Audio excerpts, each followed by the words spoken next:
আসসালামু আলাইকুম। আশা করি সকলেই ভালো আছেন।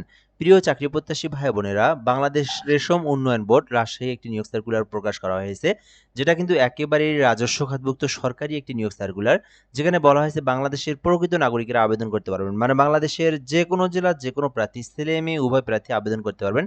অনলাইনের মাধ্যমে bsdbteletalk.com এই যে লিঙ্কটা দেখতে পারতেছেন, এই লিঙ্কে প্রবেশ করে আবেদনটি করতে হবে। তো আজকের এই ভিডিওর মাধ্যমে এই নিয়োগ সার্কুলার নিয়ে আপনাদেরকে বিস্তারিত আলোচনা করা হবে। আপনার শিক্ষাগত যোগ্যতা অনুযায়ী আপনি কোন পদে আবেদন করবেন সেই বিষয়টা আপনাকে জানিয়ে দেওয়া হবে ইনশাল্লাহ। সম্পূর্ণ ভিডিওটা দেখবেন এবং কিভাবে অ্যাপ্লিকেশনটি করতে হয়, এই যে অ্যাপ্লিকেশন করার ফুল প্রসেসটা আপনাদেরকে দেখানো হবে ইনশাল্লাহ। তো সম্পূর্ণ ভিডিওটা দেখবেন। আর একটা গুরুত্বপূর্ণ বিষয় যদি আপনাদেরকে বলি, যারা ভিডিওটা আমাদের ইউটিউব থেকে দেখতেছেন, এমআর রাইহান হাসান এই চ্যানেলে নতুন হয়ে থাকলে আপনি অবশ্যই চ্যানেলটি সাবস্ক্রাইব করে রাখবেন। আর আপনি যদি এই চ্যানেলের এই পেজের অর্থাৎ আমাদের ফেসবুক পেজ থেকে যদি কেউ দেখে থাকেন, যদি আপনি নতুন হয়ে থাকেন পেজটি ফলো করে রাখবেন। তাহলে কিন্তু বাংলাদেশের সকল নিয়োগ সার্কুলার আপনি এই ফেসবুক পেজ এবং এই ইউটিউব চ্যানেলের মাধ্যমেই জেনে নিতে পারবেন।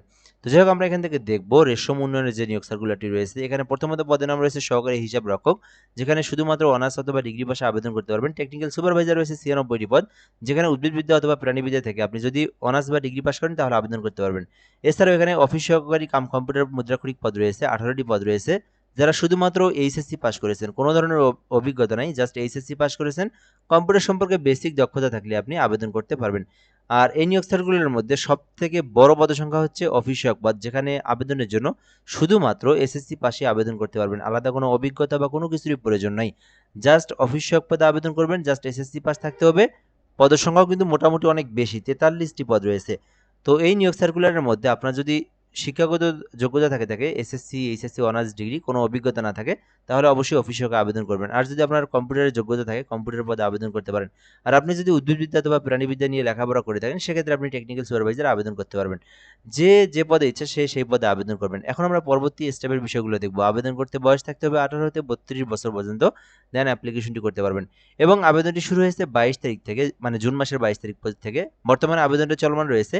আপনারা আবেদনটা করতে পারবেন একেবারে জুলাইয়ের কিন্তু একদম 21 তারিখ পর্যন্ত, ঠিক আছে? মানে মোটামুটি অনেক দিন কিন্তু সময় রয়েছে। জুলাই মাসের মানে এই মাসটার, এটা কিন্তু জুলাই মাস চলমান। এই জুলাই মাসের 21 তারিখ পর্যন্ত আপনারা আবেদনটি করতে পারবেন। এবং কিভাবে আবেদন করবেন এটাই কিন্তু অনেকই গুরুত্বপূর্ণ একটি বিষয়। এখানে একটা লিঙ্ক দেখতে পারতেছেন, বিএসডিবি টেলিটক.com এই যে লিঙ্কটা দেখতে পারতেছেন, এই লিঙ্কে প্রবেশ করে আবেদন করতে হবে। যারা নিজেরা আবেদন করতে পারেন, যে কোনো একটা ব্রাউজারে যাবেন। ব্রাউজারে যাওয়ার পরে এই যে bsdbteletalk.com লিখে সার্চ করলেই আপনার সামনে একটা আবেদনের ফর্ম চলে আসবে। ওই আবেদনের ফর্মটা পূরণ করতে হবে, অর্থাৎ এই যে এই আবেদনের ফর্ম, এটা আপনাকে পূরণ করতে হবে। তো এটা কিভাবে পূরণ করতে হয় সেই বিষয়টা আপনাদেরকে আমি দেখাই দেবো ইনশাল্লাহ। এর মধ্যে আপনাদেরকে একটা বিষয় বলে রাখি, অনেকেই কিন্তু নিজেরা অ্যাপ্লিকেশন করতে পারে না। সেক্ষেত্রে তাদের প্রসেসটা হচ্ছে, তারা আমাদের হোয়াটসঅ্যাপ নাম্বারটি নিতে পারেন। এই নাম্বারে হোয়াটসঅ্যাপে যোগাযোগ করে বাংলাদেশের যে কোনো সরকারি চাকরির আবেদন ঘরে বসে একদম নির্ভুলভাবে অ্যাপ্লিকেশনটি করে নিতে পারবেন। সো নাম্বারটি আমি বলে দিচ্ছি এখান থেকে, 0177583031 0177583031। এই নাম্বারে হোয়াটসঅ্যাপে এসএমএস করলে আপনি ঘরে বসে থেকে যে কোনো সরকারি চাকরির আবেদন করে নিতে পারেন। তো নিজেরা যারা আবেদন করবেন, এখানে প্রথমত আপনাদেরকে নিজের নাম ইংরেজি এবং বাংলায় দিতে হবে, পিতার নাম দিতে হবে, মাতার নাম দিতে হবে, এবং ন্যাশনাল বাত মানে অর্থাৎ আপনার হচ্ছে জন্ম তারিখটা দিবেন, এরপরে আপনার ন্যাশনালিটি দিবেন, এরপরে আপনার ধর্ম, তারপরে আপনার হচ্ছে জেন্ডার, মানে আপনি পুরুষ না মহিলা সেটা সিলেক্ট করে দিবেন। ন্যাশনাল আইডিটা দিবেন, এরপরে বার্থ রেজিস্ট্রেশন, মানে যেটা আছে সেটা দিবেন। যেমন ন্যাশনাল আইডি দিলে বার্থ রেজিস্ট্রেশন দেওয়ার প্রয়োজন নাই, এটা নো করে দিবেন। এরপর পাসপোর্ট আইডি থাকলে দিবেন, না থাকলে নো করে দিবেন। ম্যারিটাল স্ট্যাটাস দিবেন, সিঙ্গেল থাকলে সিঙ্গেল, আর যদি বিবাহিত থাকেন অবশ্যই এখানে আপনাকে আপনার ছেলে হলে এখানে আপনি অবশ্যই আপনার স্ত্রীর নাম দিবেন, মেয়ে হলে এখানে অবশ্যই আপনার হাজব্যান্ডের নাম দিবেন। এরপরে মোবাইল নাম্বার দিবেন, ইমেইল দিবেন, এরপরে কোটা থাকলে দিবেন, না থাকলে দেওয়ার প্রয়োজন নেই। এভাবে আপনার সকল তথ্য পূরণ করতে হবে। দেন আপনার কিন্তু এখানে বর্তমান ঠিকানা, অর্থাৎ আপনার ঠিকানা, লোকেশনের ডিটেলসগুলো পূরণ করতে হবে। সো এখানে কেয়ার অফ, তারপরে আপনার ভিলেজ, ডিস্ট্রিক্ট, উপজেলা, পোস্ট অফিস, পোস্ট কোড, এই বিষয়গুলো আপনি পূরণ করবেন।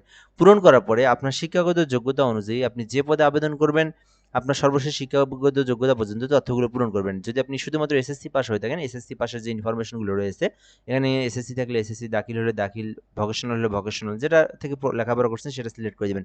রোল নাম্বার, গ্রুপ দিবেন, বোর্ড দিবেন, রেজাল্ট দিবেন, পাসিং এর দিবেন। এইভাবে সম্পূর্ণ তথ্যগুলো পূরণ করার পরে ছবি এবং স্বাক্ষর দিয়ে আপনার আবেদনটা সাবমিট করতে হবে। তো ছবি এবং স্বাক্ষরের মাপ 300/300 পিক্সেল, 380 পিক্সেল স্বাক্ষর দিয়ে সাবমিট করলে আপনার আবেদনটা সম্পূর্ণ হবে। আবেদনটা সম্পূর্ণ হওয়ার পর সরকারি ফি জমা দিতে হবে।